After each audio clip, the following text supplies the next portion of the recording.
പെണ്ണ് കാണൽ സ്റ്റോറി ഇട്ട സമയത്ത് കുറച്ച് പേര് ചോദിച്ചിട്ടുണ്ടായിരുന്നു എത്രാമത്തെ പെണ്ണ് കാണലിലാണ് ഞാൻ വീണത് എന്ന്. അപ്പം ഇന്ന് നമുക്ക് ആ വീണ പെണ്ണ് കാണൽ കഥ കേൾക്കാം അല്ലേ? യെസ് ഗൈസ്, ഞാൻ കോളേജിൽ സെക്കൻഡ് ഇയർ പഠിക്കുന്ന സമയം കേട്ടോ. ആ ഒരു സമയത്താണ് ഇപ്പം ഞാൻ കല്യാണം കഴിച്ച ആളുടെ അച്ഛൻ ആദ്യമായിട്ട് പെണ്ണ് കാണാൻ വരുന്നത്. എൻ്റെ രണ്ടാമത്തെയോ മൂന്നാമത്തെയോ കാണലായിരുന്നു കേട്ടോ അത്. അപ്പോൾ ചെക്കനില്ലാത്തതുകൊണ്ട് തന്നെ എനിക്ക് നല്ല ധൈര്യമായിരുന്നു. അങ്ങനെ ഞാൻ ആസ് യൂഷ്വൽ പെണ്ണ് കാണാൻ നിന്ന് കൊടുത്തു. കഴിഞ്ഞ തവണത്തെ പോലെ പ്രശ്നങ്ങളൊന്നും ഉണ്ടാക്കിയില്ല.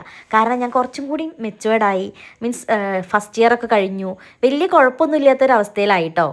അതായത് മെൻ്റലി കല്യാണത്തിന് ഓക്കെ അല്ലെങ്കിൽ കൂടി വലിയ കുഴപ്പമില്ല എന്നുള്ളൊരവസ്ഥയിലായി.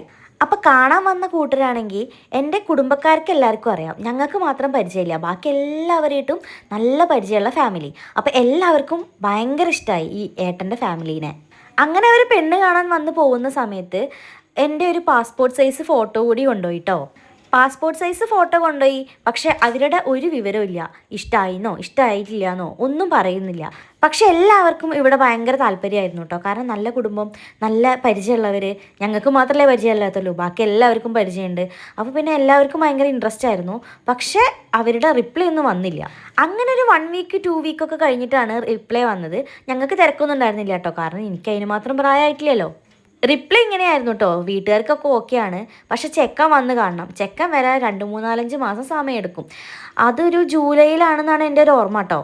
ലണ്ടനിൽ MBA ചെയ്ത ആളാണ്, ദുബായിലാണ് ഇപ്പോൾ വർക്ക് ചെയ്യുന്നത്. ഇതൊക്കെ കേട്ടപ്പോൾ തന്നെ ഞാൻ ഫ്ലാറ്റ് ആയിട്ടുണ്ടായിരുന്നു. അതിനിടയിൽ കല്യാണാലോചനകൾ തട്ടി നടക്കാൻ പറ്റാത്തൊരു സമയം കൂടിയായിരുന്നു കേട്ടോ.